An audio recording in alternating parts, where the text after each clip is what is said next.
Today, orders flow from the point of command by means undreamt of in Wellington's century.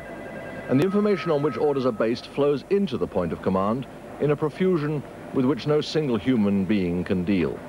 A modern military headquarters can cover a continent, and its field of action is the world. Here at North American Air Defense Headquarters, they keep watch for signs of missile attack on the United States.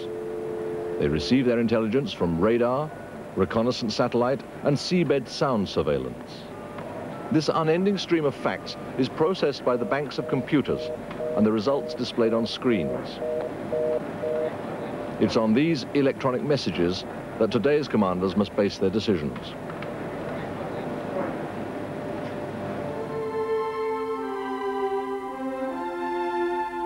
By mid-afternoon at Waterloo, the French had tried both artillery and infantry against the Allied line. It still refused to break. So at about 4 o'clock, Marshal Ney, Napoleon's battlefield commander, decided to commit his cavalry. Soon, an immense mass of horsemen could be seen approaching from beyond La Belle Alliance, that white building in the distance behind me. The dense columns of cavalry, 12 ranks deep, 500 men abreast, advanced up this slope, watched in awestruck silence by the British they were about to assault. It was a spectacle scarcely ever to be seen again.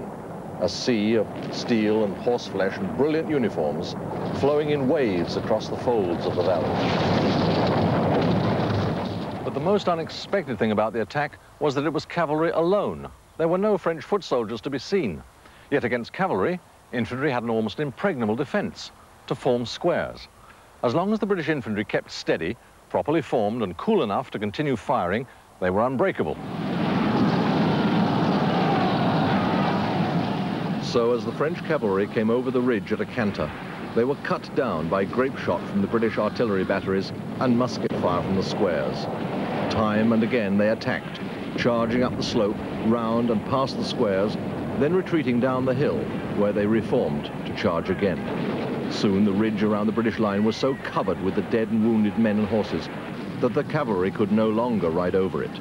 12 times the French charged. But when, after an hour and a half, they finally withdrew, the British squares still stood unbroken.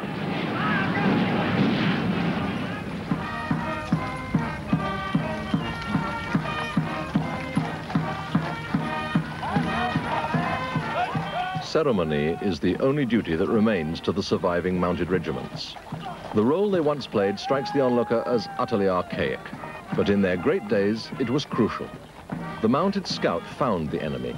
The skirmisher kept him in play while the general assembled his forces. And at the crisis of battle, the shock regiments destroyed him. Find, fix, destroy. These functions were and remain essential. Today, they are performed by the tank. The tank was an invention made necessary by the stalemate of the First World War, but one so primitive that it achieved little. By 1940, however, tanks were transformed, and with them came a new form of war, blitzkrieg.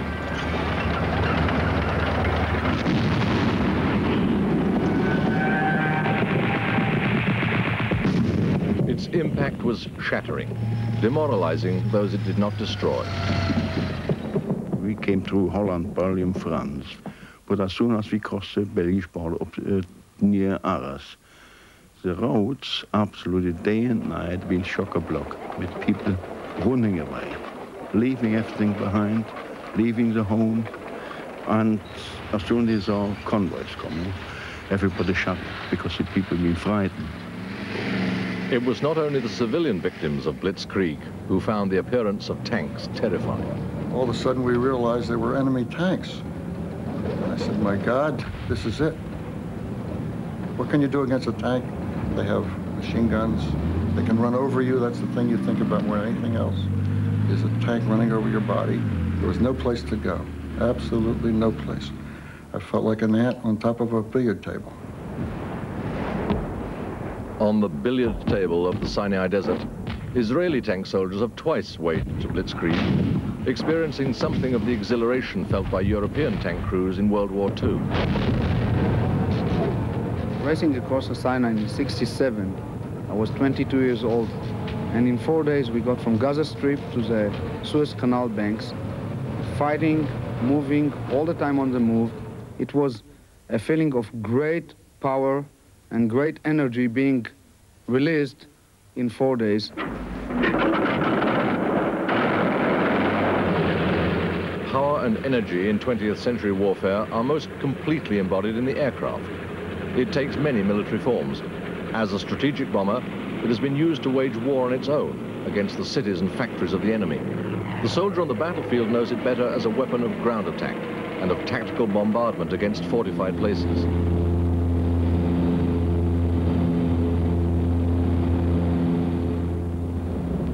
The controversial bombing of Monte Cassino, the Italian fortress monastery, demonstrates the aircraft's awesome destructive power and the terrible effect it has on soldiers trapped in a bombardment. One morning, you saw silverfishes in the airplanes, you know, shining in the air. But then all of a sudden somebody shouted, "He got a bloody bomb door open." You could see them as doors you open, yeah. We realized then, they're after us.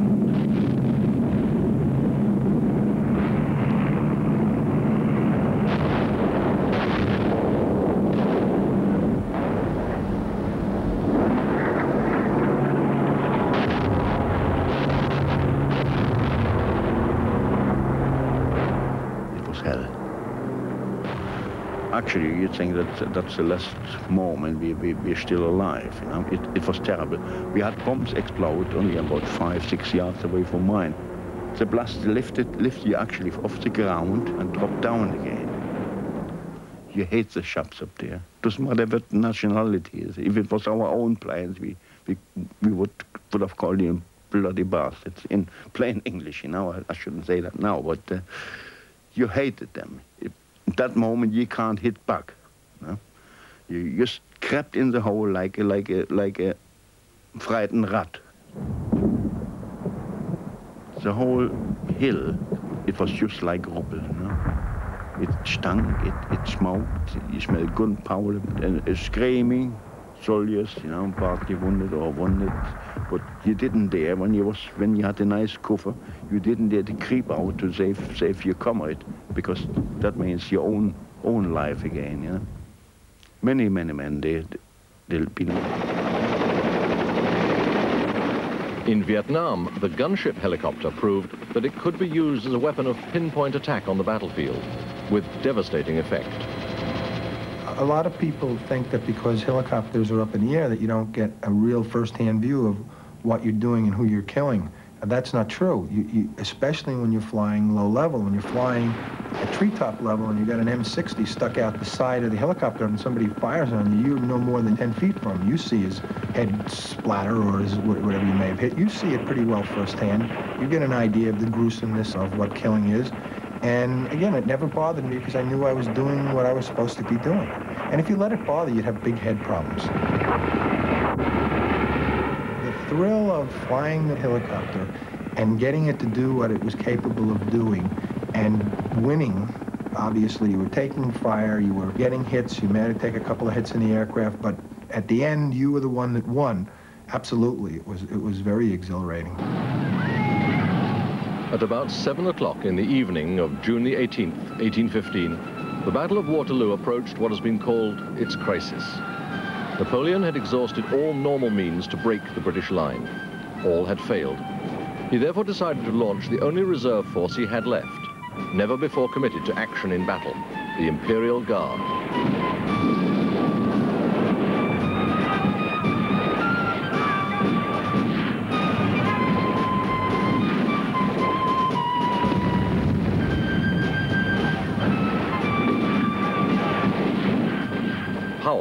An officer of the 1st Foot Guards, describes the result.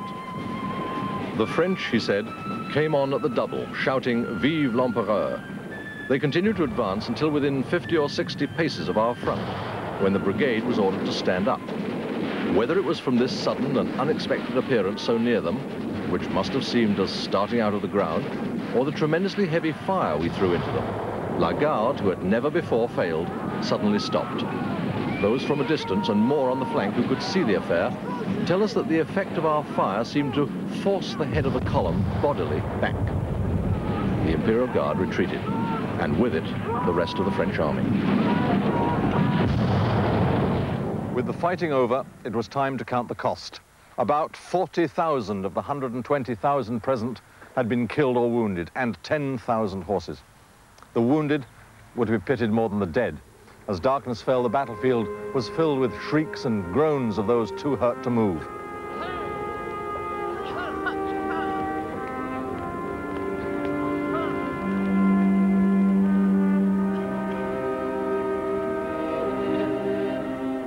Many thousands would lie out on the battlefield throughout the night of Waterloo, some throughout the following day. A few lay uncollected and untended for 2 days and 3 nights and still lived.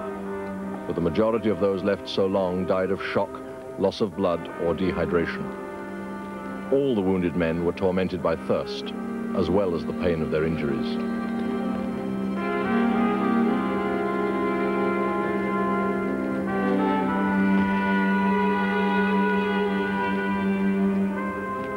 In their agony, they faced yet another threat, death at the hands of looters, military as well as civilian, who crept among the stricken during the hours of darkness to strip them of their valuables and to kill those who